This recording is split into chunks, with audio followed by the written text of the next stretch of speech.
সোনিয়া গান্ধী একজন ইতালীয় বংশোদ্ভূত ভারতীয় রাজনীতিবিদ।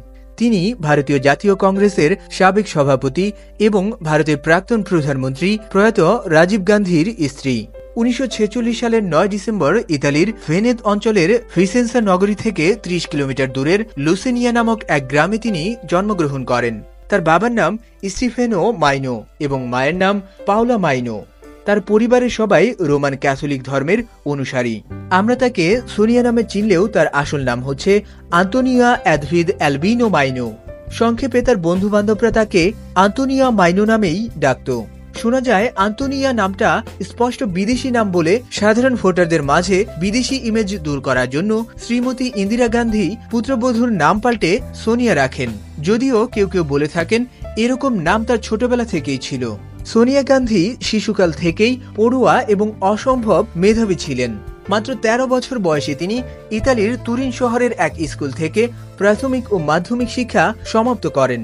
মাধ্যমিক পরীক্ষায় অসাধারণ ফলাফল তাকে আরো মেধাবী, মনোযোগী ও প্রতিশ্রুতিশীল হিসেবে তৈরি করে তোলে, যার ফলে তিনি উচ্চশিক্ষায় আগ্রহী হয়ে ওঠেন। কিন্তু 14 বছর বয়সে তিনি ফ্রাঙ্কো লুইসন নামের এক ইতালিয়ান ফুটবলারের সঙ্গে প্রেমে জড়িয়ে পড়েন।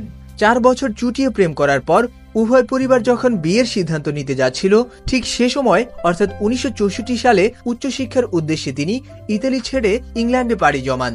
উচ্চশিক্ষা নিতে ইংল্যান্ডে আসার ব্যাপারটাকে ভালোভাবে নেয়নি সোনিয়ার প্রেমিক ফ্রাঙ্কো।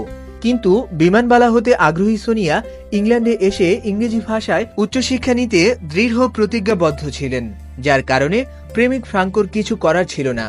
ইংল্যান্ডে আসার পরও সোনিয়াকে নিয়মিত চিঠি লিখত ফ্রাঙ্কো। এক ছুটিতে সোনিয়া যখন ইতালিতে ফেরেন, তখন ফ্রাঙ্কো অনুভব করেন সোনিয়া আর আগের মতো নেই, পুরোদস্তুর বদলে গেছেন। এক সময় ফ্রাঙ্কের সাথে তার যোগাযোগ বন্ধ হয়ে যায়।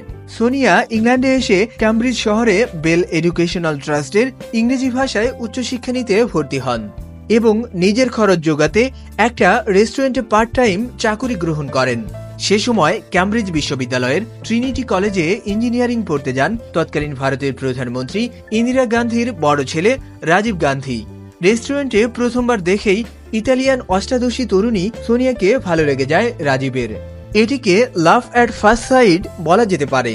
এরপর দুরন্ত যুবক রাজীব কালক্ষেপণ না করে রেস্টুরেন্টের মালিকের সহায়তায় ন্যাপকিনে ছোট একটি কবিতা লিখে সবচেয়ে দামি পানীয় সহ পাঠিয়ে দিলেন সোনিয়াকে এবং দ্রুতই সোনিয়ার সাথে আলাদাভাবে কথা বলার সুযোগ তৈরি করে নেন। তখনও সোনিয়া জানতেন না যে এই যুবক ভারতের প্রধানমন্ত্রীর পুত্র। রেস্টুরেন্টে দেখা হওয়ার পর ধীরে ধীরে ঘনিষ্ঠ হয় রাজীব সোনিয়ার সম্পর্ক। একসাথে সিনেমা দেখতে যাওয়া, ঘুরতে যাওয়া, রেস্টুরেন্টে খাওয়া দাওয়া চলতে থাকলো দুজনের। শোনা যায় তাদের একসঙ্গে দেখা প্রথম ছবিটি ছিল বিখ্যাত পরিচালক সত্যজিৎ রায়ের পথের পাঁচালী। সময়ের সাথে সাথে রাজীব সোনিয়ার প্রেম আরো গভীর হতে থাকে। রাজীবের প্রতি সোনিয়ার প্রেম যে কত গভীর আর নিখাদ ছিল তা পরবর্তীতে সোনিয়ার ধৈর্য ও ত্যাগ থেকে অনুমান করা যায়। কিছুদিন পর ইন্দিরা গান্ধী এক অনুষ্ঠানে যোগ দিতে ইংল্যান্ডে যান। সেখানেই ছেলে রাজীব তার সঙ্গে পরিচয় করিয়ে দেন সোনিয়াকে এবং তাকে জানান একে অপরকে ভালোবাসেন তারা। আলাদা ধর্ম, আলাদা সংস্কৃতির কারণে সম্মতি না থাকলেও রাজীবের দৃঢ়তার কাছে হার মানেন ইন্দিরা গান্ধী। তাছাড়া নিজেও যে স্বামী ফিরোজ গান্ধীকে বিয়ে করেছিলেন ভালোবেসেই, তাই ভালোবাসার জিদ কেমন হয় সেটা তার জানা আছে। আপত্তি না জানিয়ে বরং সোনিয়াকে বললেন চূড়ান্ত সিদ্ধান্ত নেওয়ার আগে একবার ভারতে ঘুরে আসতে। সেখানকার পরিবেশ সংস্কৃতি দেখে তারপর সিদ্ধান্ত নেওয়ার কথা বললেন। কিন্তু বাদ সাধলেন সোনিয়ার বাবা স্টেফানো মাইনো। তিনি ছিলেন বেনিতো মুসোলিনির একনিষ্ঠ সমর্থক এবং নির্মাণ ব্যবসায়ী। তিনি কোনোভাবে মেয়েকে কোনো রাজনৈতিক পরিবারে বিয়ে দিতে রাজি নন। পরিবারের আপত্তি সত্ত্বেও 1968 সালের জানুয়ারিতে সোনিয়া ভারতে আসলেন এবং গান্ধী পরিবারের ঘনিষ্ঠ বিখ্যাত বচ্চন পরিবারে উঠেন। কয়েকদিন থাকার পর সোনিয়া ইন্দিরা গান্ধীকে জানিয়ে দিলেন তার কোনো আপত্তি নেই ভারতে থাকতে। ইন্দিরা বুঝে গেলেন সোনিয়া ও রাজীব প্রেমের ব্যাপারে কতটা সিরিয়াস। ফলে দেরি না করে দ্রুত বিয়ের আয়োজন করলেন ইন্দিরা গান্ধী। এই বিয়েতে সোনিয়ার বাবা আসলেন না, তবে মা, বোন ও বান্ধবীরা আসলেন। 1968 সালের 25 ফেব্রুয়ারি মহা ধুমধামে বিয়ে হয়ে গেল রাজীব সোনিয়ার। বিয়েটি হলো পুরো হিন্দু রীতি অনুযায়ী। 22 বছরের এক সাধারণ ইতালিয়ান তরুণী কয়েক বছরের মাথায় হয়ে গেলেন ভারতের বিখ্যাত গান্ধী পরিবারের সদস্য। পশ্চিমা তরুণী থেকে ভারতীয় নারী হওয়ার আয়োজন শুরু হলো সেদিন থেকেই। ইন্দিরা গান্ধী পুত্রবধূকে বুঝিয়ে দিলেন সাধারণ কোনো পরিবারের বধূ হয়ে আসেনি সে। ভারতের মতো ধর্মীয় ও সাংস্কৃতিক গোড়াপূর্ণ দেশের এক ঐতিহ্যবাহী রাজনৈতিক পরিবারের পুত্রবধূ সে। তাই ভারতের সংস্কৃতি ও হিন্দু ধর্ম ভালোভাবে মেনে চলতে হবে তাকে। সোনিয়া পশ্চিমা নারীর বেশভূষা ছেড়ে ধীরে ধীরে ভারতীয় নারী হয়ে উঠলেন। তার স্বামী রাজীব গান্ধীর রাজনীতির প্রতি আগ্রহ না থাকায় পাইলট হিসেবে যোগ দিলেন ইন্ডিয়ান এয়ারলাইন্সে। এই দম্পতির ঘরে 1970 সালে জন্ম নেয় তাদের প্রথম সন্তান রাহুল গান্ধী। এর 2 বছর পর 1972 সালে জন্ম নেয় কন্যা প্রিয়াঙ্কা গান্ধী। রাজনীতির প্রতি রাজীবের কোনো প্রকার আগ্রহ ছিল না, যদিও ইন্দিরা গান্ধী সবসময় চাইতেন রাজীব সরাসরি রাজনীতিতে যোগদান করুক। সোনিয়ারও ইচ্ছা ছিল না স্বামীকে রাজনীতির মাঠে দেখার। সে সময় রাজনীতিতে আসলো ইন্দিরা গান্ধীর ছোট ছেলে সঞ্জয় গান্ধী। ইন্দিরার পরে কংগ্রেসের পরবর্তী নেতা হয়তো সঞ্জয়ই হতেন, কিন্তু 1980 সালের 23 জুন এক বিমান দুর্ঘটনায় নিহত হন সঞ্জয় গান্ধী। এরপর আর রাজীবের বসে থাকার উপায় ছিল না। সঞ্জয়ের আসন থেকে এমপি হয়ে লোকসভার সদস্য হন রাজীব গান্ধী। কিন্তু সঞ্জয় নিহত হওয়ার 4 বছরের মাথায় 1984 সালের 31 অক্টোবর শিখ দেহরক্ষীর হাতে নিহত হন প্রধানমন্ত্রী ইন্দিরা গান্ধী। এরপর মায়ের স্থলাভিষিক্ত হলেন রাজীব গান্ধী।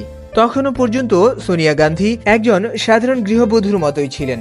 1991 সালের 21 মে তামিলনাড়ুর নির্বাচনী জনসভায় বোমা বিস্ফোরণে রাজীব গান্ধীও নিহত হন। দুর্ঘটনায় সঞ্জয় গান্ধীর মৃত্যু। এরপর ইন্দিরা গান্ধী ও রাজীব গান্ধীর হত্যাকাণ্ড। 10 বছরে 3 হত্যাকাণ্ড গান্ধী পরিবারকে দুর্বল করে দেয়। নেতাকর্মীরা সোনিয়াকে প্রধানমন্ত্রী হওয়ার অনুরোধ করলেও সেটা প্রত্যাখ্যান করেন তিনি।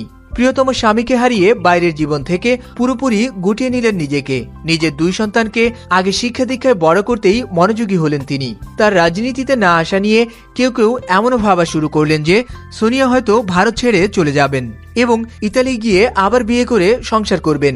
পশ্চিমাদের কাছে তো স্বামীর মৃত্যু বা বিচ্ছেদের পর দ্বিতীয় বিয়ে করা কোনো ব্যাপার না, কিন্তু সেসব ধারণা ভুল প্রমাণ করলেন সোনিয়া গান্ধী। অবশেষে 1998 সালে সোনিয়া গান্ধী প্রত্যক্ষ রাজনীতিতে অংশগ্রহণ করেন এবং মৃতপ্রায় কংগ্রেসের হাল ধরলেন। বছর না ঘুরতেই কংগ্রেসের সর্বোচ্চ ক্ষমতার অধিকারী হলেন তিনি, বনে যান কংগ্রেসের সভাপতি। তার নেতৃত্বে 2004 সালে কংগ্রেস লোকসভা নির্বাচনে জয়লাভ করে। তখনই ভারতের প্রধানমন্ত্রী হওয়ার সুযোগ লাভ করেন সোনিয়া গান্ধী। কিন্তু বিজেপি সহ একাধিক দল অভিযোগ করে যে তিনি বিদেশি, তাই তার ভারতের প্রধানমন্ত্রী হওয়ার কোনো অধিকার নেই।